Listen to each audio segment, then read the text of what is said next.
jump straight into this session on radical urban future visions. So to kick off, I'd like to welcome back Dr. Samuel Alexander to speak. He's the co-director of the Simplicity Institute and a research fellow at the Melbourne Sustainable Society Institute at the University of Melbourne. He'll be discussing the concept of energy descent and outlining a grassroots theory of change.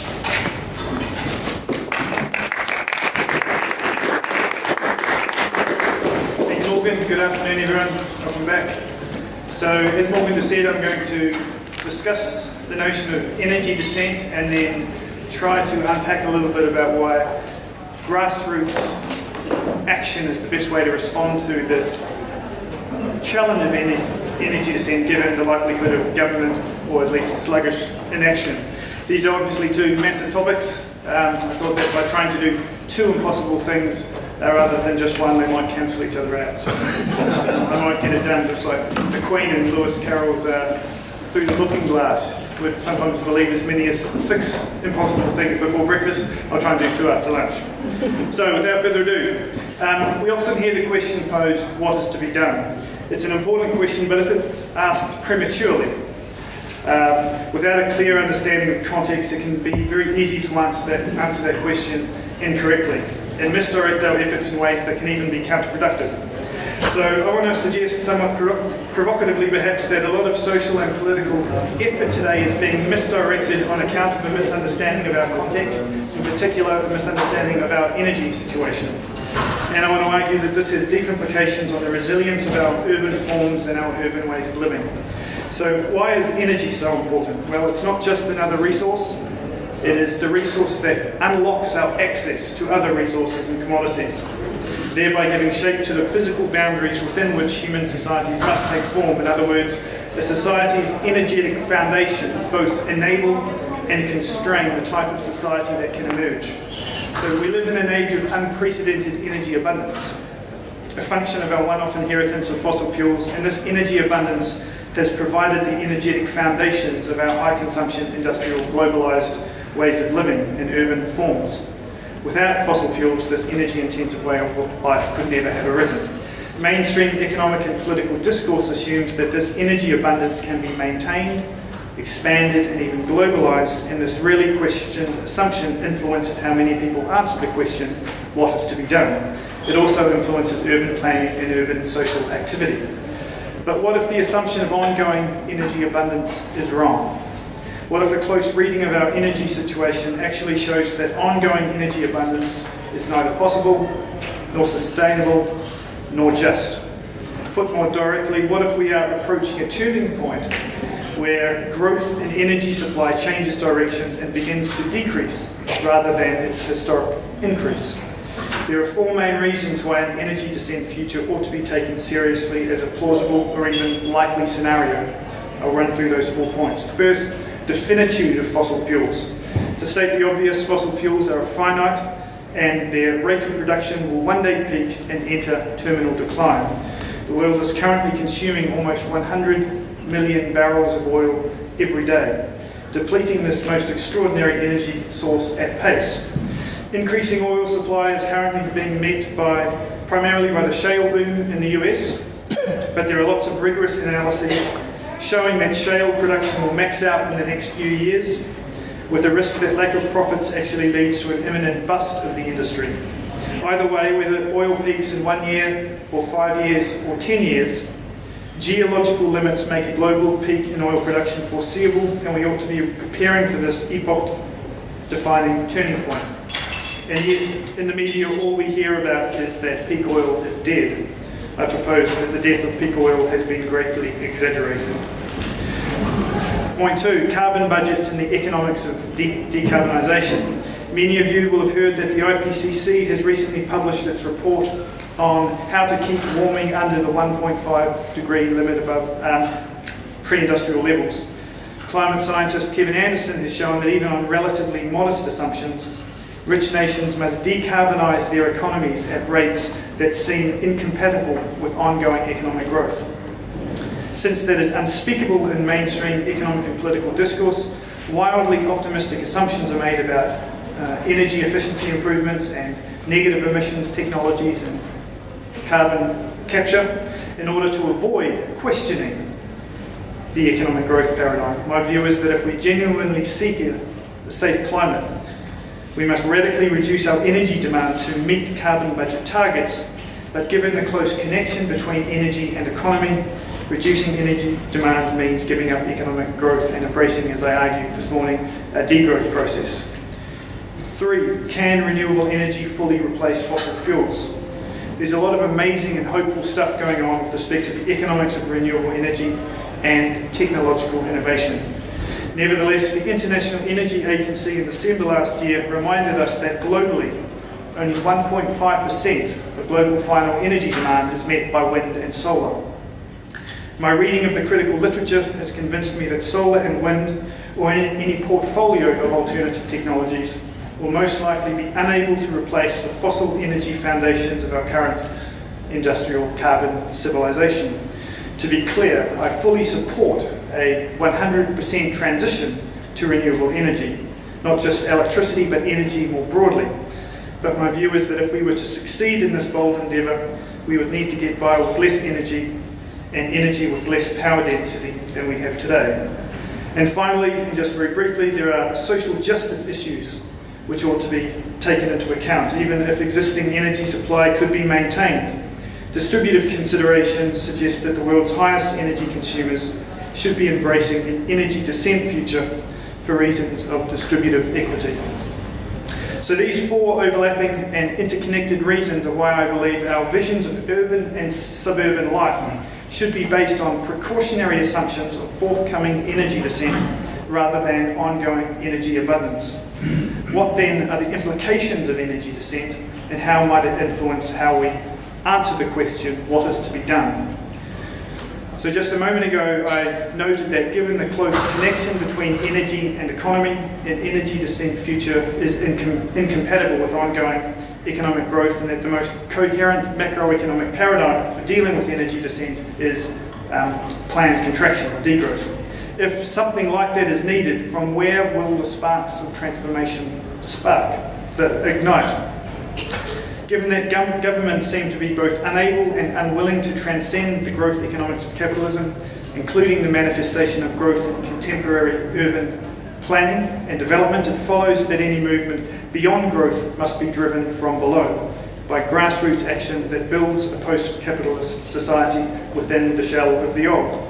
I cannot here outline a program of action, but in broad terms, the grassroots urban politics of energy descent would involve radically downshifting levels of consumption where possible in order to maximise freedom and resilience, redirecting life energies toward increasing home-based and local production, engaging beyond the market in informal and non-monetary economies, including increased sharing of resources and goods, and organising collectively for distributive equity and collective sufficiency, especially as economic contraction takes hold.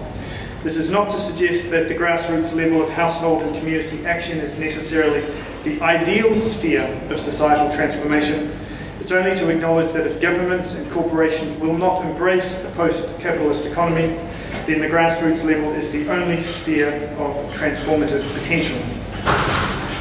Furthermore, I do not deny the structural or systemic problems, especially access to land and affordable housing, that must be resolved in any just transition beyond the existing mode of economy.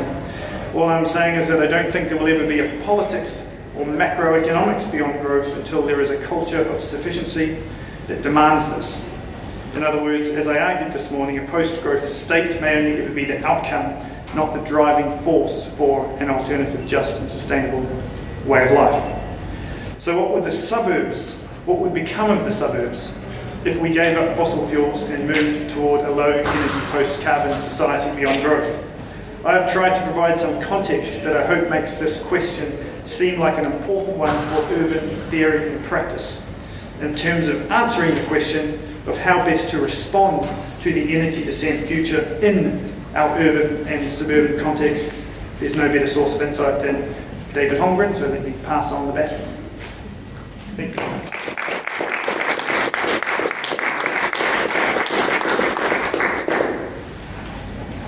Well, Thank you, and I think it's fantastic to have academics of the calibre of Sam Alexander articulating the framework for degrowth, the logic of energy descent, the primacy of energy, and the continuing illusions that keep recreating themselves because of the ideological belief in technology and growth. It's also significant that Sam is co-author of a new book on degrowth in suburbia, which partly fills the gap that I'd seen in serious academic work looking at what are genuine alternatives to what our urban futures are. I chose not to write that book a decade ago and instead focus on a practical manual for those who are creating the lived reality from the bottom up, which is my Retro Suburbia book, of course. But I am as passionate as Sam about the conceptual frameworks and the thinking behind that.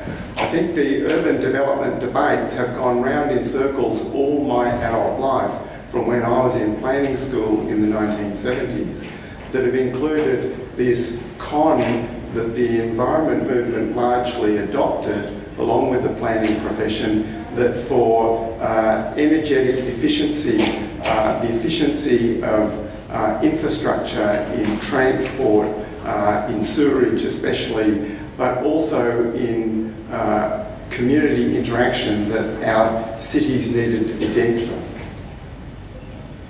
And that the suburbs were a product of this excessive environmental impact and resource use. While the suburbs were not designed for an energy descent future, they are inherently much more adaptable to it, and that adaptation can be incremental, ad hoc, and start without the permission of the gatekeepers, the banks, governments, and the policies that sensibly could make that a much better process. When we look at higher density environments, when we look at the environment outside the windows here, and we start to say, how do we transform those places from that radical bottom up? Yes, there are actions that people are taking, but it's so much more difficult. Firstly, the buildings are so technically complex compared with separate residential buildings. There are so many stakeholders, there are so many people to be consulted, so much regulation and so much power, both power in the raw energy sense of power density in our urban cores, but also in terms of political and economic power. So that those places are not so much the territory where that transformation can happen. So many people, inspired by these understandings over the decades, have gone to the rural hinterlands and sometimes the remote and marginal places, because there is a greater freedom there to do radically different things without both the social pressures and the legal pressures that characterise urban life. But what we've found over 4 decades is there's of course a lot of limitations in that, and many people are finding for various reasons that suburbia, and by suburbia I mean separate houses on separate blocks, which not just in our capital cities but also in our regional centres, country towns and even villages like where I live in Hepburn Springs, that pattern of development has a huge opportunity for this incremental bottom-up retrofit that just gets going before society is ready to understand the changes that are needed.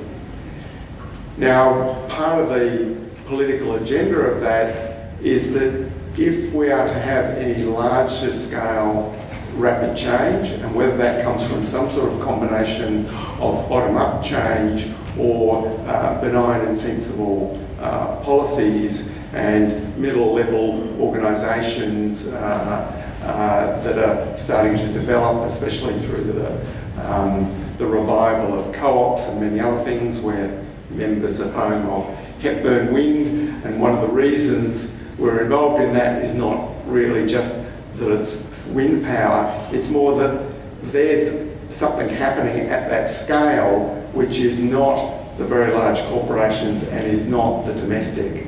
And of course we don't have much happening in that space. But the possibilities are still the greatest for most radical action at the bottom. That's where the greatest freedom is. And often people from a political sense see that this doesn't have power to change the larger structure. There's been an implicit criticism that movements like permaculture are politically naive, that don't understand the agenda. I would retort that movements like the climate change movement, climate activism movement, trying to get a mass population either shouting for less, which is the truth, or some fantasy about 100% renewable just being a nicer version of what we have now, was a complete naive strategy. Whereas the agenda of actually getting people to take power into their own hands at the level that they have power is the necessary precursor for those other scales to develop. And of course, work by another colleague of Sam,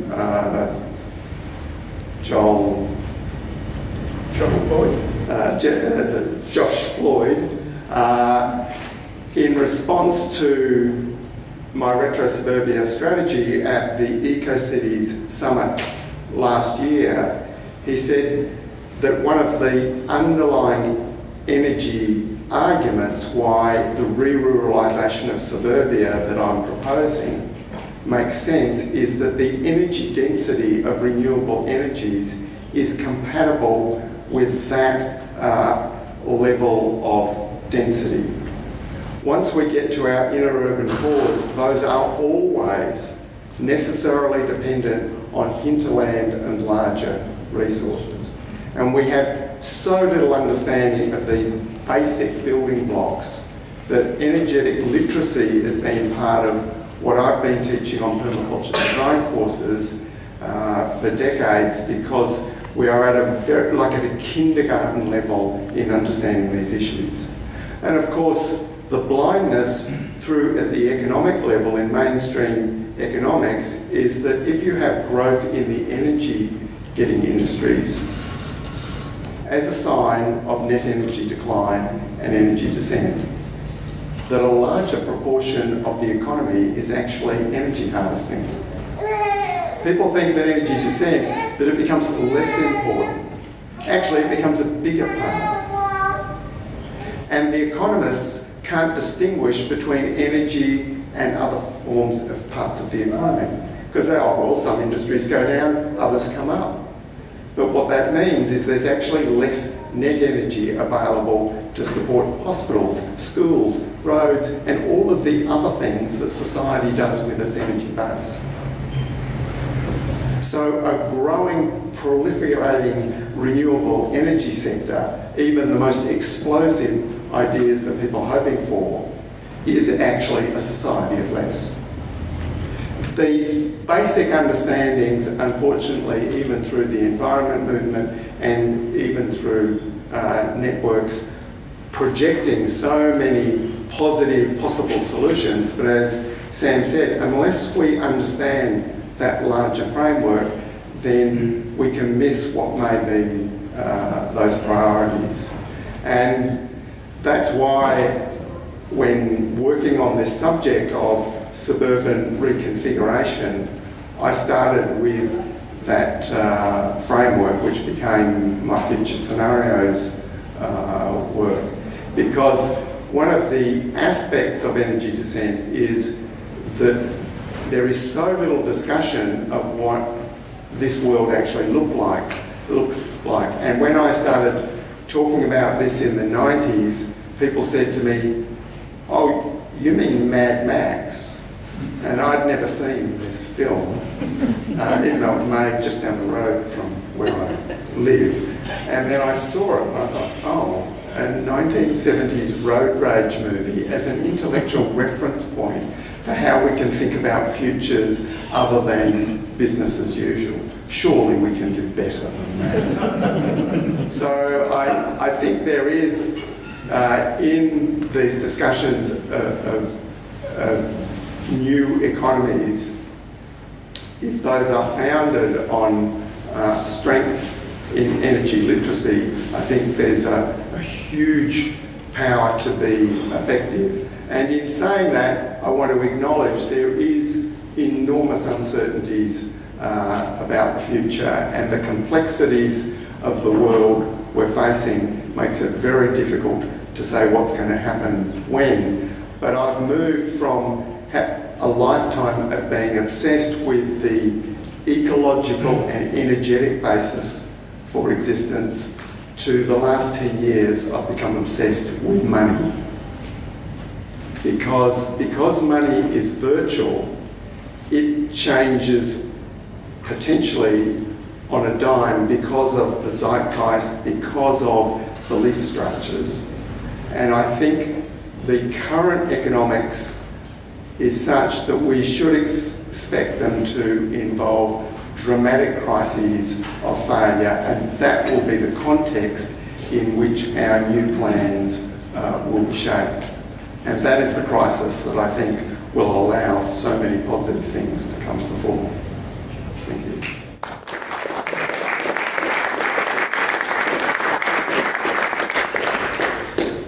I don't know if my energy is stemming from sheer terror about the future, excitement about the questions I have for the panel, or too many coffees, but I'm feeling it now.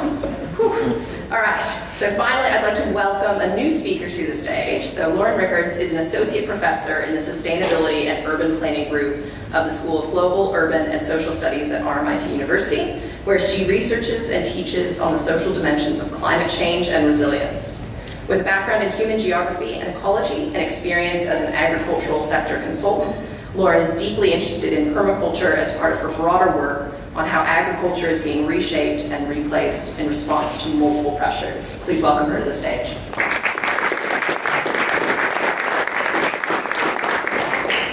Okay, thank you everyone.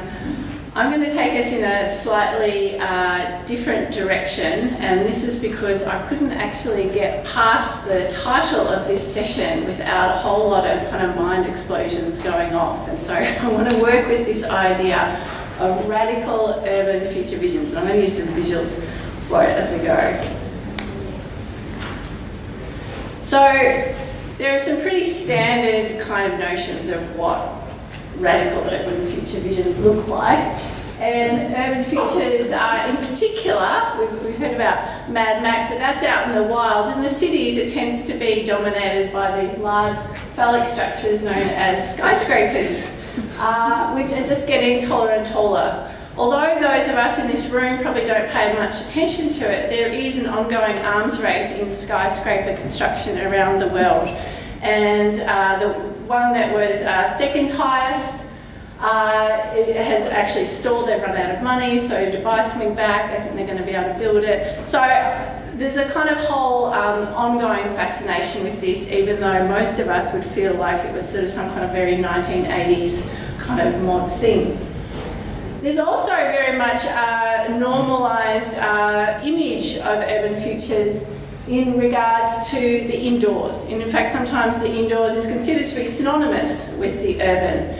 And again, there's an arms race going on as to how big and wonderful and amazing our indoor environments can become. So there's Miami's just won a contract to build the biggest indoor shopping mall in the US, which is very, very big indeed. That's the one with the water park there. We've got ski slopes, so ski slopes in Dubai, ski slopes in China. And Dubai has the largest indoor areas as well. And there's also moves to actually move to cover over streetscapes, particularly in the very, very hot cities. So you get what Simon Marvin and colleagues call cabin ecologies, which is this ability to actually live almost completely indoors. And so this kind of vision that this is what it's going to be, particularly actually amplified by climate change and the heating up of some of our areas. Then we also have this one, which is kind of a little bit more recent, but it is the greening, the urban greening. And we all know that urban greening has a huge amount of positive potential. A lot of my colleagues at RMIT work very hard on this. We're just starting up an urban greening network. But nevertheless, urban greening doesn't always look like perhaps the kind of greening that you or I might think about. There's a very strong move, a lot of speculation, a lot of financial startups very much interested in the vertical farming space, which looks a bit more like this than it does 3,000 acres. And it's very much about a kind of hygienic, pure, post-organic kind of way of producing our greenery, very functional. So all of those are fairly normalised, and so while they're radical in the sense of kind of projecting a fairly sci-fi kind of version of the future, they're not necessarily radical in the sense of being actually wholly novel. Okay, those sorts of images have been around arguably for at least the last sort of century, this sort of sci-fi version of this is where the world's going. And that's because they're informed by a very old and very, very resilient notion of how the world works, and notably around how history works and time works, and the idea that time is linear, and we have something called the past, the present and the future, and they line up along the line. And what happens is that we tend to actually imagine different spaces, different activities and different groups as likewise lined up, so we're not all equally close to the future. And so you get a sense that while all of the activities on the screen here are very much present day ones, all of you, I would imagine, would be able to put them in the sequence that they're in here. This is a very normalised sort of sequence, because this is the story of human civilization as told in the West. This is the story that we start in a hunter-gatherer type environment, that we moved on to agriculture. Most of us have moved through agriculture, we're post-agricultural. We've moved into manufacturing and industrialisation, and we head towards, I'm not sure if you can see it there, the telos of the urban, the city, whether it's symbolised by the highest, brightest skyscrapers or whether by the older image of the cathedral. This is the idea that actually the cities represent some kind of higher form of life, some kind of human ideal. This is about humanity at its best. Whereas some of the other images, while romanticised and used in a kind of strategic ad hoc basis, is something that we can kind of enjoy, nevertheless remain somewhere lodged in the past. Now you think, okay, well that's all pretty kind of retro, surely people don't actually think like that. Well, I'm a big fan of the SDGs, Sustainable Development Goals, launched by the United Nations in 2015. But the United Nations as an organisation, and I'm kind of, a member of the IPCC and stuff, like I'm part of this community, but there is some very, very conservative thinking that goes on in this. And some of that thinking is about what progress and what development actually looks like. And I just want to point you to this particular goal, one of 17, this is SDG 9. And I've got to say there's a lot of fights between the SDGs, as you can kind of imagine. So this SDG here is about building resilient infrastructure, promoting inclusive and sustainable industrialisation and fostering innovation. Now, what could be wrong with that? Industrialisation is there, it's inclusive and it's sustainable, and innovation, surely that's pretty cool. Well, the problem with it is that the idea is that some areas are not industrialised enough, and it's not given, there's no justification for why we need to actually move towards industrialising them, because there's a background underlying assumption that development equals that kind of trajectory that I just showed you. So you can see here that the target for this is to raise the share of different countries in terms of employment and GDP coming from industrialisation. That's what this particular SDG is working towards. So while there are very good equity reasons about trying to increase opportunities and levels of resourcing, etc., in some of these countries, the idea that it lies in industrialisation, to my mind, is very old thinking. What we have at work here is not just a kind of linear notion of history, but we also have a different dimension. So it's not just the horizontal, it's the fact that we're also meant to be going up. So we get this very, very familiar kind of shape. And I do lots of works on metaphors and images in our thinking. And this image here, I mean, could be anything, but you're pretty much guaranteed to understand that that's meant to be a progressive kind of axis. Okay, the y-axis here indicates progress, and surely enough, on this graph is conveniently called human progress. And you can see that they're talking about particular technologies with ICT, that virtual world that enables the financial world to do all of its financial shenanigans, actually is, in this sense, considered to be far higher than, for example, a pick or axe, etc. So what we have here is this movement. So it's not just horizontal, it's also vertical. We have this sense of an upward trajectory, and it goes past cities now to actually looking further and further out from the planet, out, towards outer space, towards the sun, towards Mars. And that image there is taken from SpaceX, which is the organisation, business I should say, funded by Elon Musk, in addition to his renewable energy work. His brother's actually into vertical farming in New York City. But they're working towards this colonisation of Mars. You can see there the sorts of thinking I'm talking about. And underlying this is a sense that progress equals a shift from ground to sky to heavens, from body to mind. So this is very much bread and butter kind of thinking in Western culture. So why am I talking about this? Well, I think this helps explain, and this is where I was very much inspired by David's book. It helps to explain existing social ambivalence about these three key terms: suburbia, agriculture and retrofitting. So that if we are to work towards an upscaling, a rolling out of more food production in our suburbs, then we actually have to start to understand some of these big cultural barriers in my mind. Okay, so let's go through each of these in turn. First of all, suburbia. Well, suburbia actually was invented back in the 20s in the US, where the idea of kind of actually having organised city spaces emerged. So this was the idea of having land uses and actually organising them. So it used to be much more higgledy-piggledy, and you see this in some of the older European cities, often where European agriculture has actually managed to survive a lot more. But this was about organising cities along very distinguished lines, and what that meant was that we got what we call now the city with capital C, otherwise CBD. That's the zone of the skyscrapers, and that became the zone of work, the zone of often masculine production and government. You got a kind of panopticon kind of view across the landscape there. Then, on the other hand, we organised things outside the city boundary. That often was agriculture, so the agricultural spaces are also other things we do out in the rural areas, so exploitation and extraction, also waste management. Then we dotted around urban parks. This is where the notion of the urban park emerged, and in between we had this dormitory kind of space of reproduction, a space where people went to involve themselves in their family life. So what that meant was that you get this pushing out of agriculture from the city, and William Cronin talks about this in his History of Chicago, in particular the pushing out of animal agriculture. It's all based along winding things up along the Descartes' dualism of humans being superior to nature.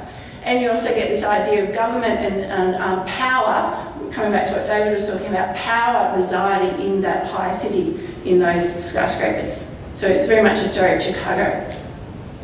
Then you can see there some of the roots of the ambivalence around agriculture. So first of all, agriculture was moved out as inappropriate, out of place within city environments. And this is where urban planning, zoning started to come into place, the invention of nuisance laws. So this kind of interaction of people and other people's chickens, and we're talking not just chickens back then, but it was, it was cows and sheep, and there was a whole sort of like social mess that had to be sorted out and divide them up, and the animals go out there. And Chicago actually invented what was at the time the largest slaughterhouse in the world, and it was so spectacular that school groups were regularly taken through to show them what the modern future held.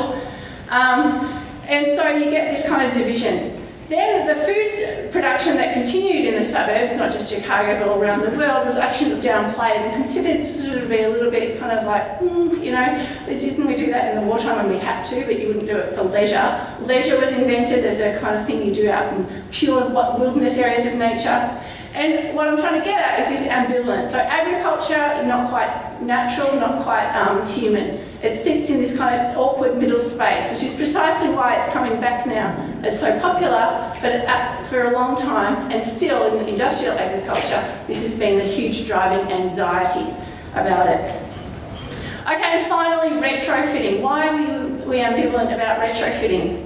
Well, because we much prefer a sort of slash and burn approach to city building, to any sort of production. You look at the sort of rate at which spaces in cities today are continually downed to build up again, often through a gentrification process which pushes out those who were inhabiting a space. And this process is a continual threat to any urban agriculture undertaking, that sense that the site's kind of being tolerated for agriculture for now, but ultimately will be developed because we have the real estate idea of a higher and better use. And even just in that phrase, higher and better use, real estate mantra, you see that sort of modernist trajectory I've been talking about.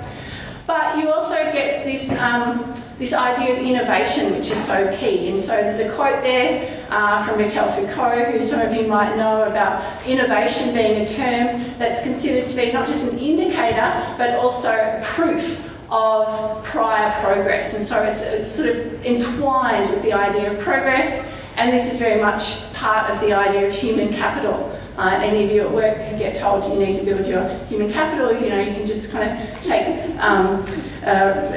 you can consider yourself undercover anthropologists as you study neoliberalism in action.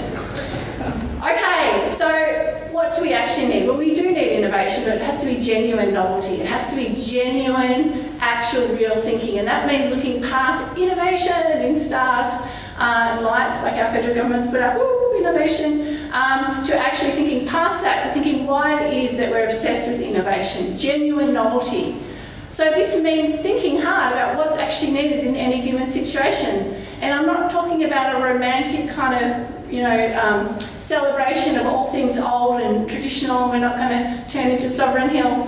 But what we are going to do is we're going to actually consider that not everything does have to be brand new. And this is about valuing not just the old, but valuing the maintenance of things that are existing, the retrofitting, the reproduction, and it's also, therefore, thinking about what's actually here.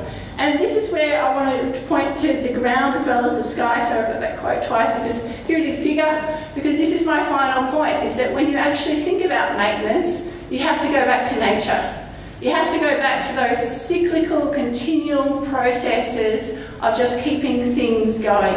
And Darwin's last book was on worms. And he wrote it before he died because he was concerned that people were misunderstanding his theory of evolution as being that linear upward trajectory, whereas it wasn't. It was a scientific theory about how things have changed over time. And so he wrote a book celebrating worms, and I think that's a really good place for us to stop.